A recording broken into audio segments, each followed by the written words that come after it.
Welcome to మున్ను కథ. మనం ఇప్పుడు కొన్ని మానసిక శక్తుల గురించి తెలుసుకుందామండి. అంటే మనసులోని మనసు భావాలని ఏ విధంగా ఉంటాయి, మనసులోని ఏ విధంగా శక్తులు ఉంటాయి, వాటిని ఏ విధంగా ఉపయోగించుకోవాలి అనే విషయాన్ని మనము తెలుసుకుందాము. మనము ఒక ఆదర్శాన్ని తీసుకోవాలి. ఆ ఆదర్శమే జీవితంగా గడపాలి. ఆ ఆదర్శాన్ని భావించండి, ధ్యానించండి, జీవనాడిగా చేసుకోండి. మీ మెదడు కండరాలు, నరాలు, శరీరంలోని ప్రతి భాగాన్ని ఆ ఆదర్శంతో మమేకం చేయండి. ఇదే జీవిత రహస్యం. మనం ధన్యత పొంది ఇతరులను ధన్యులుగా, కృతార్థులుగా చేయాలంటే మనం అంతర్ముఖులమై జీవిత రహస్యాన్ని ఛేదించాలి. గొప్ప ప్రపంచ ప్రవక్తలు, సాధు పుంగవులు, సత్యదర్శులు అంతా చేసినదేమిటి? సామాన్య మానవాళి బహు జన్మలెత్తి సాధించే పరిపూర్ణతత్వాన్ని వీరు ఒక్క జీవిత కాలంలోనే సాధించారు. ఈ పూర్ణత్వాన్ని సాధించడం తప్ప మరే ఇతర ఆలోచన వారికి లేదు. ఒక్క క్షణం కూడా వారు అన్య భావాలకు చోటివ్వలేదు. ఆ విధంగా వారికి చేరవలసిన గమ్యం చేరువైంది. ఏకాగ్రత అంటే గ్రాహక శక్తిని పెంచుకొని తక్కువ కాలంలో విషయాలను ఆకలింపు చేసుకోవడం. అంటే చూసారు కదండి, గ్రాహక శక్తి అంటే ఏంటి? తక్కువ కాలంలో విషయాలను ఆకలింపు చేసుకోవడం అన్నమాట. అంటే మన జ్ఞాపక శక్తిని పెంచుకొని దాని ద్వారా తక్కువ కాలంలో ఏదైనా విషయాన్ని మనము ఆకలింపు చేసుకోవాలి. జ్ఞాన సంపాదనకి ఇదే ఏకైక మార్గం. కాబట్టి ఏకాగ్రత శక్తి ఎంత ఎక్కువగా ఉంటే అంత ఎక్కువగా విషయ జ్ఞానాన్ని ఆర్జించుకోవచ్చు. చెప్పులు తుడిచేవాడు కూడా ఎక్కువ ఏకాగ్రతతో పనిచేస్తే మరింత బాగా పాలిష్ చేయగలడు. అదేవిధంగా వంట చేసే అతను కూడా ఏకాగ్రత ఉందనుకోండి, అతను కూడా మంచి రుచిగా వంటలు అనేది చేయగలడు అనమాట. ది ఎగ్జాంపుల్స్ అండి. అదేవిధంగా అంటే మనము ఏదైనా విషయాలని మనము జ్ఞాపక శక్తిని పెంచుకొని మన యొక్క విషయాలని దాని మీద మనము వాటిని ఆకలింపు త్వరగా చేసుకోవాలన్నమాట. అంటే అర్థం చేసుకోవాలన్నమాట. వాటి ఏంటి అనేది అర్థం చేసుకొని మన వాటి మీద మనము ఇది అనేది చేసుకోవచ్చు అనమాట. అదేవిధంగా ధనార్జనలో కానీ, దైవార్చనలో కానీ, లేక ఏ ఇతర కార్యాచరణలో కానీ ఏకాగ్రత శక్తి ఎంత బలవత్తరంగా ఉంటుందో కార్యసిద్ధి అంత బాగా సమకూరుతుంది.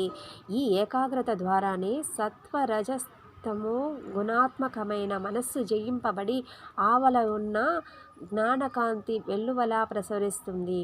ప్రపంచంలోని విషయ జ్ఞానమంతా మానసిక శక్తుల ఏకాగ్రత చేత కాకుండా దేని చేత సాధించబడుతుంది?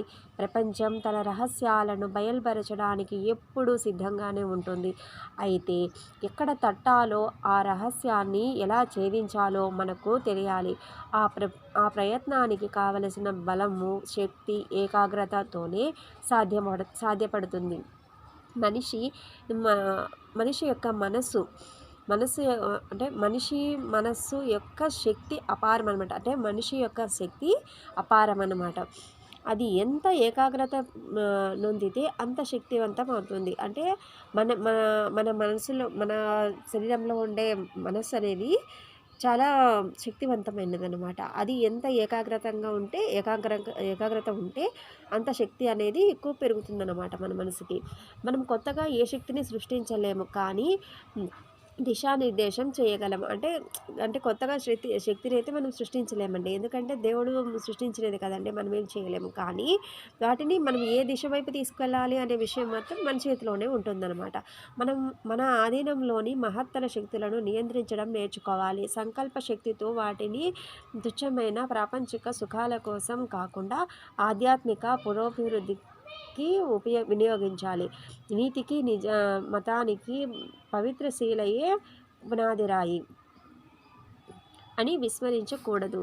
మనం స్వతంత్రులమా? ఒక్క క్షణమైనా లేదా ఏ ఒక్క విషయంపైనైనా మనస్సును నిగ్రహించలేని మనం ఇతరాలన్నీ మినహాయించి ఒకే ఒక్క అంశంపై మనస్సును కేంద్రీకరించలేని మనం స్వతంత్రులమని గొప్పలు చెప్పుకుంటాం. మనల్ని మనం స్వేచ్ఛాజీవులుగా పరిగణించుకుంటాం. ఆలోచించండి.